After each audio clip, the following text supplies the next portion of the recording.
انسان اگر انسان سے اس کو شرم آ سکتی ہے تو کیا اللہ نے فرشتے ہمارے ساتھ متعین کیے ہمیں فرشتوں سے شرم نہیں آتی ہے؟ غور کرے ذرا، گناہ کرتے وقت انسان یہ سوچتا ہے میرا گناہ میرا بھائی نہ دیکھ پائے، میرا گناہ میرے گھر والے نہ جاننے پائے، تو کیا یہ نہیں سوچتا کہ اللہ نے جو فرشتے میرے ساتھ لگا رکھے ہیں، انسان دیکھے یا نہ دیکھے میرے فرشتے تو دیکھ رہے ہیں نا، وہ تو گواہی دیں گے اللہ تعالیٰ کے سامنے، کم از کم انسان اپنے فرشتوں کا خیال کرتے ہوئے گناہ کو چھوڑ دے۔ لیکن انسان اتنا جری ہو جاتا ہے، کبھی اتنا ڈھیٹ ہو جاتا ہے گناہ کرتے کرتے، اسی لیے اللہ کے نبی صلی اللہ علیہ وسلم نے کیا فرمایا، جب انسان ایک گناہ کرتا ہے تو اس کے دل پر سیاہ دھبا لگ جاتا ہے، ایک نقطہ پڑ جاتا ہے، دوسرا گناہ کرتا ہے دوسرا نقطہ لگ جاتا ہے، تیسرا گناہ کرتا ہے تیسرا دھبا لگ جاتا ہے، حتیٰ کہ گناہ کرتے کرتے یہ دل ایک دم سیاہ ہو جاتا ہے۔ اٹھائیے قرآن کریم، اللہ تعالیٰ کیا فرماتا ہے، کلا بل ران علی قلوبہم ما کانوا یکسبون، ان کے دلوں پر زنگ لگ گیا ہے، دل زنگ آلود ہو گیا ہے۔ اور دل پر زنگ کب لگتا ہے؟ جب انسان گناہ کی طرف جاتا ہے، چاہے وہ گناہ اپنی آنکھوں سے کرے، چاہے کان سے کرے اور چاہے زبان سے کرے، جب انسان گناہ کرتا ہے نا تب اس کے دل پر ایک سیاہ دھبا لگ جاتا ہے۔ یہی تو کہا اللہ نے، کلا بل ران علی قلوبہم ما کانوا یکسبون، ان کے دلوں پر زنگ لگ چکا ہے، زنگ چڑھ گیا ہے ان کے دلوں پر۔ کیسے آخر یہ لوگ بہتری کی طرف جا سکتے؟ بہرکیف تیسری چیز اللہ نے اس آیت کریمہ میں کیا فرمایا، وَلَا تَقْفُ مَا لَيْسَ لَكَ بِهِ عِلْمٌ إِنَّ السَّمْعَ وَالْبَصَرَ وَالْفُؤَادَ۔ تیسری چیز اللہ نے کیا کہا، یہ دل، فؤاد کے معنی دل کے ہوتے ہیں، ہم نے یہ دل تمہیں عطا کیا ہے نا، إِنَّ السَّمْعَ وَالْبَصَرَ وَالْفُؤَادَ كُلُّ أُولَئِكَ كَانَ عَنْهُ مَسْئُولًا، ہم ان میں سے ہر ایک سے سوال کریں گے، بتاؤ تمہارا استعمال کیسے کیا گیا ہے۔ یہ اعضاء ہمارے اختیار میں ہیں۔ آج اگر کسی کا دل تھوڑا سا خراب ہو جائے، دل میں کوئی بیماری پیدا ہو جائے، انسان دل کی اصلاح کے لیے نہ جانے بڑے بڑے ہاسپٹلوں کے چکر لگاتا ہے، بسا اوقات دل کی بیماری دور کرنے کے لیے گھر بار سب بیچ دیتا ہے کہ کسی طرح دل صحیح ہو جائے۔ اللہ کے نبی صلی اللہ علیہ وسلم نے اس کی اصلاح کا کیا طریقہ بتایا ہے؟ اللہ کے نبی کیا دعا کرتے تھے؟ کاش یہ دعا ہم اپنی زبان پر لے کر کے آ جائیں، وہ دعا پڑھتے رہیں، یقین جانیے زبان کی اصلاح ہو جائے گی اور اس کے ساتھ ساتھ ہمارے سارے جسم کی بھی اصلاح ہو جائے گی۔ اللہ کے نبی کیا دعا پڑھتے تھے؟ یا مثبت القلوب ثبت قلبی علی دینک۔ بڑی آسان سی دعا، بڑی چھوٹی سی دعا ہے۔ اللہ کے نبی کیا کہتے ہیں؟ یا مثبت القلوب ثبت قلبی علی دینک، اے دلوں کے پھیرنے والے، اے دلوں کے بدلنے والے، ثبت قلبی علی دینک، اے اللہ، اے دلوں کے پھیرنے والے، میرے دل کو تو کس پر جما دے؟ علی دینک، اپنے دین پر تو میرے دل کو جما دے۔ یہ دعا اللہ کے نبی زبان سے پڑھتے تھے۔ آج ہم نے اپنی زبان کو کیا کیا؟ فضولیات میں استعمال کیا، غلط چیزوں میں استعمال کیا۔ ہمارے پاس وقت ہوتا ہے، اگر ہم چار لوگ بیٹھ جائیں آپس میں تو کیا ہوتا ہے، زیادہ تر کسی کی زندگی کے بارے میں گفتگو ہوتی ہے، کسی کے حالات کے بارے میں، کبھی کسی کی خوبیاں، کبھی کسی کی خامیاں، کسی کی برائیاں، یہ ساری چیزیں ہماری زبان سے ادا ہوتی ہیں۔ یاد رکھیے گا، غلط ہے یہ۔ اللہ کے نبی صلی اللہ علیہ وسلم نے زبان کی اصلاح کے لیے کہا یہ دعا پڑھو، اس کا اہتمام کرو، انشاءاللہ جب تمہارا دل ٹھیک ہوگا تو جسم کے سارے اعضاء ٹھیک ہوں گے۔ اور اگر دل ہی بگڑ گیا، دل خراب ہو گیا، اس کے اندر بیماری لگ گئی تو پھر جسم کے سارے اعضاء تمہارے بگڑتے چلے جائیں گے۔ اللہ نے قرآن کریم میں کیا کہا دوسری جگہ؟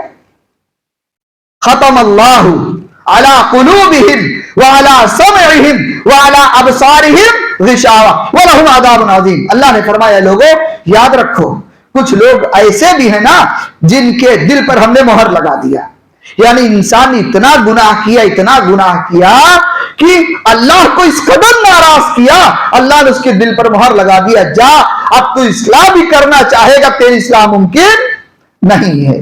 ختم اللہ علی قلوبہم، اللہ نے دل پر مہر لگایا۔ آگے کیا کہا؟ وعلی سمعہم، ہم نے جو تمہیں آنکھ دیا اس پر بھی مہر لگا دیا، جا اگر تو حق دیکھنا چاہے گا تو بھی حق دیکھ نہیں پائے گا۔ وعلی ابصارہم غشاوہ، یہ آیتیں ایسی ہیں میرے بھائیوں، اگر انسان اس کا ترجمہ، اس کی تفسیر غور سے پڑھے، انشاءاللہ اس کی زندگی بدل جائے گی، کیونکہ یہ وہ آیتیں ہیں جسے اللہ کے نبی صلی اللہ علیہ وسلم اکثر پڑھ کر کے صحابہ کی اصلاح کیا کرتے تھے۔ لیکن آج ہم اور آپ اس دنیا کے اندر اس قدر مصروف ہو گئے کہ ہم نے اپنی زبان کو آزاد چھوڑ دیا، ہماری زبان جو چاہے بکتی رہے اور جس طرح چاہے ہم اور آپ کام کرتے رہے، کبھی ہم اس کی اصلاح پر غور نہیں کرتے۔ اس کے بعد اللہ کے نبی صلی اللہ علیہ وسلم نے اللہ کے نبی کے ایک صحابی حضرت ابو موسیٰ اشعری رضی اللہ تعالیٰ عنہ ہیں، دیکھیے صحابہ اکرام اپنی زندگی کی اصلاح کس قدر چاہتے تھے کہ میری زندگی جو ہے اللہ اس کے رسول کی طریقے پر ہو جائے تاکہ اللہ مجھ سے راضی ہو جائے اور آخرت میں مجھے کامیابی مل جائے۔ کامیابی ہم بھی تلاش کرتے ہیں نا، دنیا کے اندر ہے، لوگ ایک دوسرے سے مشورہ کرتے ہیں کہ میں دنیاوی اعتبار سے یا تجارت میں یا پڑھائی میں کامیاب ہونا چاہتا ہوں، طریقہ کیا ہے بتا دیجئے۔ لوگ ایک دوسرے سے کامیابی کے بارے میں پوچھنا چاہیے، لیکن آخرت کی کامیابی سب سے بڑی کامیابی ہے۔ اگر آپ آخرت کی کامیابی میں نہیں پاس ہو سکے، آخرت میں فیل ہو گئے، دنیا میں کتنے بھی بڑے کامیاب ہو جائیں، یاد رکھیے گا یہ کامیابی کسی کام کی نہیں ہے۔ صحابہ اکرام اللہ کے نبی سے اکثر کامیابی کے بارے میں پوچھا کرتے تھے۔ ایسے ہی ایک صحابی حضرت ابو موسیٰ اشعری رضی اللہ تعالیٰ عنہ اللہ کے نبی صلی اللہ علیہ وسلم کی خدمت میں حاضر ہوتے ہیں اور ایک سوال کرتے ہیں، اور کیا کہتے ہیں؟ قلت یا رسول اللہ ای الاسلام افضل، اللہ کے نبی یہ بتائیے کہ کون سا اسلام سب سے افضل ہے؟ یعنی اسلام میں نے قبول کر لیا، دین اسلام کے اندر داخل ہو گیا، لیکن اب یہ بتائیے افضل ترین اسلام کیا ہے؟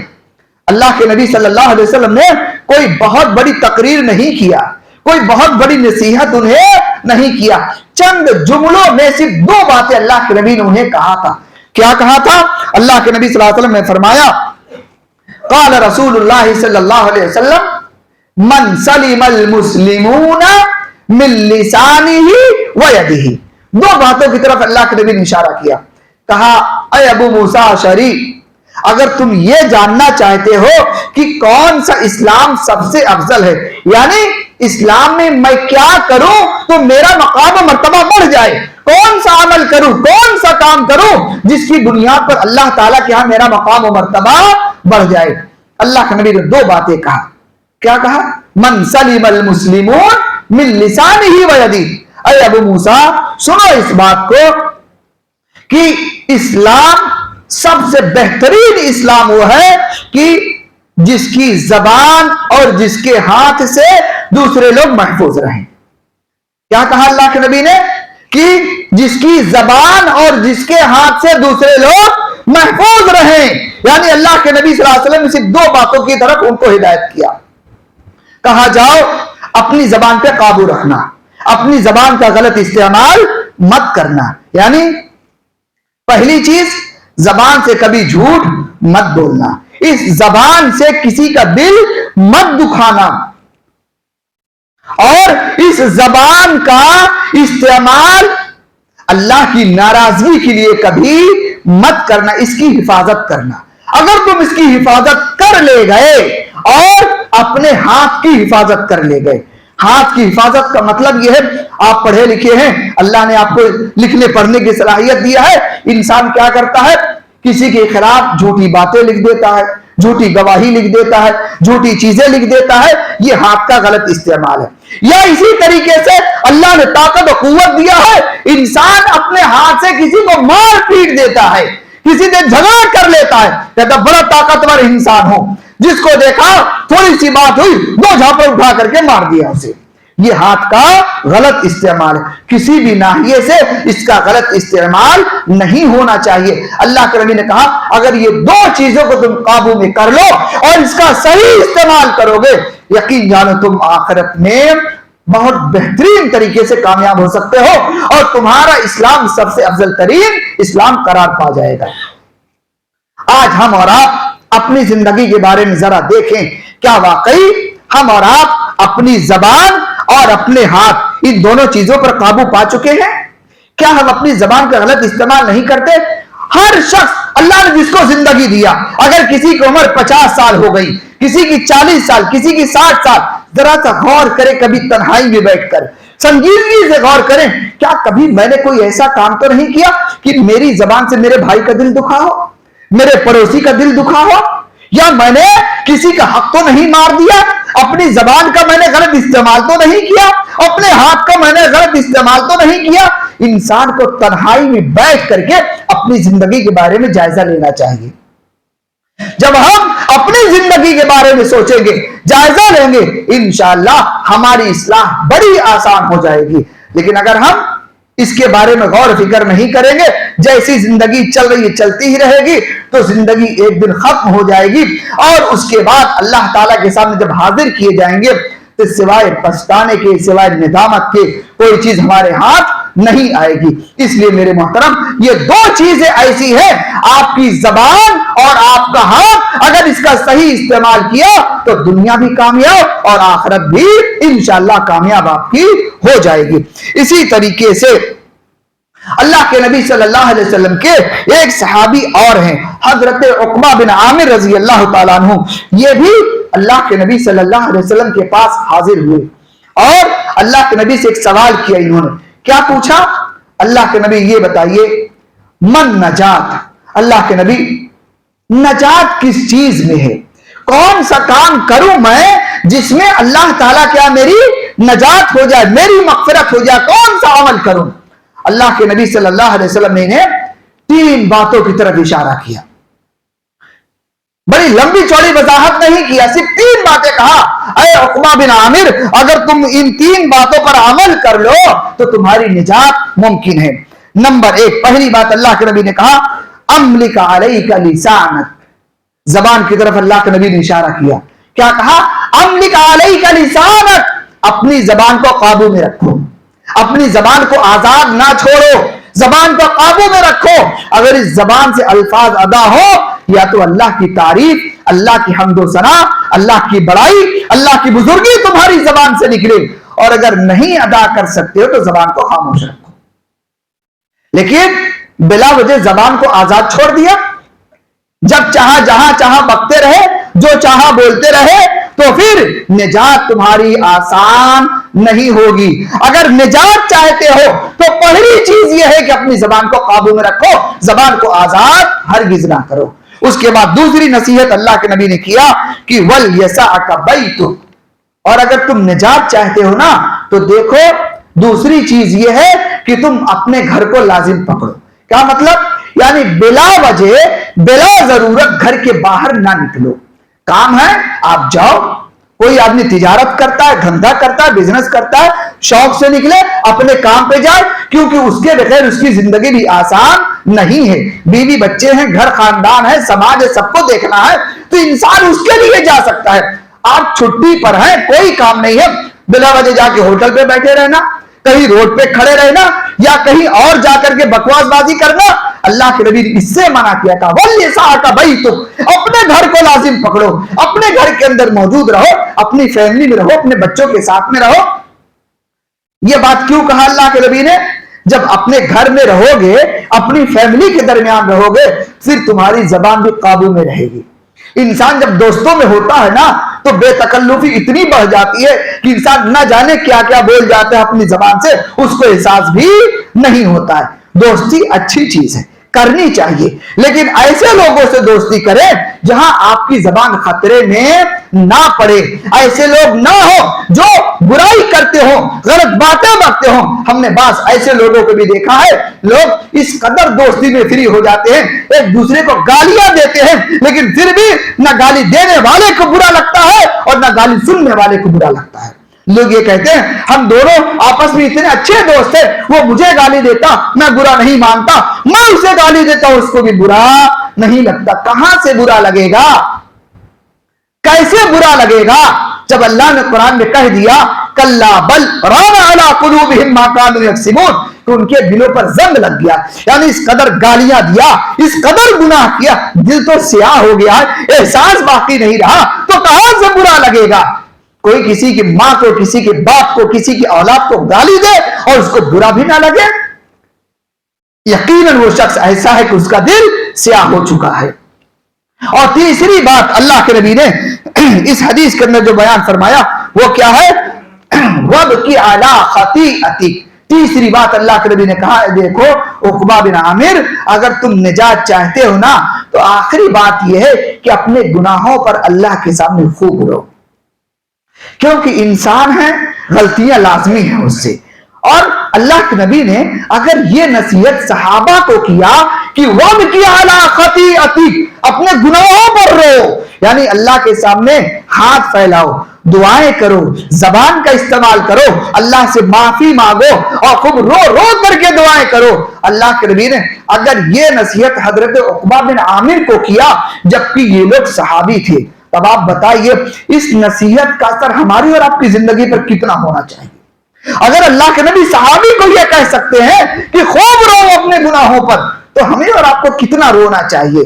غور کریں، کیا کبھی ہم نے تنہائی میں اللہ کے سامنے رویا، کبھی گڑ گڑایا، احساس ہوا اس بات کا کہ اللہ تیرا گنہگار بندہ ہو، خطا کار بندہ ہو، بڑی غلطیاں زندگی میں ہو گئی پروردگار، آج تیرے سامنے ہاتھ پھیلا کر کے اپنے گناہوں کی مغفرت چاہتا ہوں، پروردگار تم مجھے معاف کر دے۔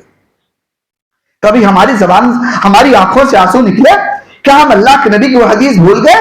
اللہ کے نبی نے فرمایا کہ اللہ تعالیٰ کو دو قطرے بڑے محبوب ہیں، دو قطرے اللہ کو بڑے محبوب ہیں۔ ایک وہ قطرہ جو تنہائی میں، اکیلے میں انسان اللہ کو یاد کر کے رو جائے، اس کی آنکھوں سے آنسو نکل جائے، اللہ کو یہ آنسو بڑا محبوب ہے۔ یہ دو آنسو اگر آپ کی آنکھوں سے نکل گئے نا، یقین جانیے میرے بھائی، اللہ تعالیٰ آپ کی زندگی کے سارے گناہوں پر پانی ڈال سکتا ہے، ساری خطاؤں کو اللہ تعالیٰ معاف کر سکتا ہے۔ شرط یہ کہ دو چیزیں نہیں ہونی چاہیے۔ نمبر ایک، انسان اللہ کے ساتھ شرک نہ کیا ہو، اگر ایک شرک کیا تو سچے دل سے اس کی معافی لے چکا ہو۔ دوسری چیز یہ ہے کہ اس کے اوپر حقوق العباد کا معاملہ نہیں ہونا چاہیے۔ حقوق العباد انشاءاللہ پھر کسی موقع پر بتاؤں گا، لیکن اگر کوئی شخص کسی کا حق لے کر کے بیٹھا ہے اور رو کر کے دعائیں کرتا ہے تو اللہ تعالیٰ دوسرے گناہ کو معاف کر دے گا، لیکن حقوق العباد کا جو معاملہ ہے اللہ اسے معاف نہیں کرے گا جب تک کہ وہ بندے سے نہ معاف کرا لے جس کا حق اس نے لیا ہے۔ تو یہ چند نصیحتیں تھیں جو میں نے آپ کے سامنے رکھا، یہ میں اپنے لیے بھی، آپ کے لیے بھی، اور خاص کر خواتین کے لیے بھی ضروری سمجھتا ہوں۔ اللہ تعالیٰ سے دعا کرتا ہوں کہ پروردگار ہم تمام لوگوں کو اپنی زبان کی حفاظت کرنے کی توفیق عطا فرما۔ پروردگار ہم نے اپنی زبان کو اب تک بہت آزاد چھوڑ دیا تھا، ہماری زبان سے بہت ساری غلطیاں ہو گئی ہیں۔ پروردگار ہم اپنی زبان سے کی ہوئی ایک ایک غلطی سے اے اللہ تیرے سامنے توبہ کرتے ہیں، معافی مانگتے ہیں، پروردگار تو ہمیں معاف کر دے۔ اے اللہ ہمارے جسم سے، ہمارے اعضاء سے جو بھی غلطیاں ہوئی ہیں اے اللہ ہم ہر ایک سے توبہ کرتے ہیں، پروردگار تو ہمیں معاف فرما دے۔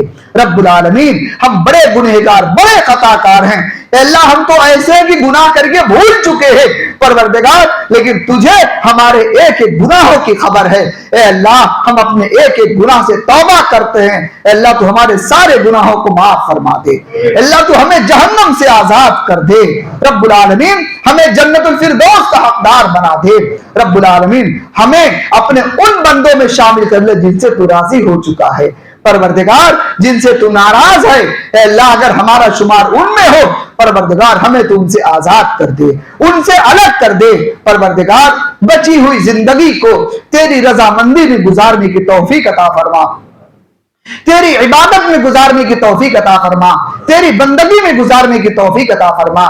پروردگار ہمارے نوجوانوں کو، ہمارے بزرگوں کو، ہمارے بچوں کو نماز کا پابند بنا دے، شریعت کا پابند بنا دے، ہماری خواتین کو نماز کا پابند بنا، شریعت کا پابند بنا، اے اللہ ہماری مسلم ماں بہنوں کی عزت آبرو کی تو حفاظت فرما لے رب العالمین، ہمارے نوجوانوں کی حفاظت فرما لے اے اللہ، دنیا ہمارے پیچھے لگ چکی ہے اے اللہ، شیطان نے ہمیں گمراہ کر دیا، دنیا والے ہمارے پیچھے لگ چکے ہیں اے اللہ، ہم ہر ایک کے شر سے پناہ چاہتے ہیں پروردگار، تو ہماری حفاظت فرما لے، مسلمانوں پر رحم فرما، ان کی حالات پر رحم فرما رب العالمین، جہاں کہیں بھی مسلمان پریشان حال ہیں اے اللہ ہر ایک کی پریشانی کو دور کر دے، ہر ایک کی تکلیف کو دور کر دے اے اللہ، جو مقروض ہیں ان کی قرض کی ادائیگی کا تو انتظام فرما دے رب العالمین، جو بیمار ہیں اے اللہ تو انہیں صحت و تندرستی عطا فرما دے رب العالمین، جو ہمارے درمیان نہیں ہیں جن کا انتقال ہو چکا ہے اے اللہ تو ان کی مغفرت فرما دے، ان کے درجات کو بلند فرما دے، انہیں جنت الفردوس میں اعلیٰ مقام عطا فرما دے رب العالمین، ہمیں جب تک دنیا میں زندہ رکھنا، ایمان کی حالت میں زندہ رکھنا، خاتمہ ہو ایمان کی حالت میں ہو، زبان پر کلمہ شہادت جاری ہو، آمین تقبل یا رب العالمین، وآخر دعوانا ان الحمدللہ رب العالمین، اقول قولی هذا واستغفر الله لي ولكم ولسائر المسلمين واستغفروه انه هو الغفور الرحیم۔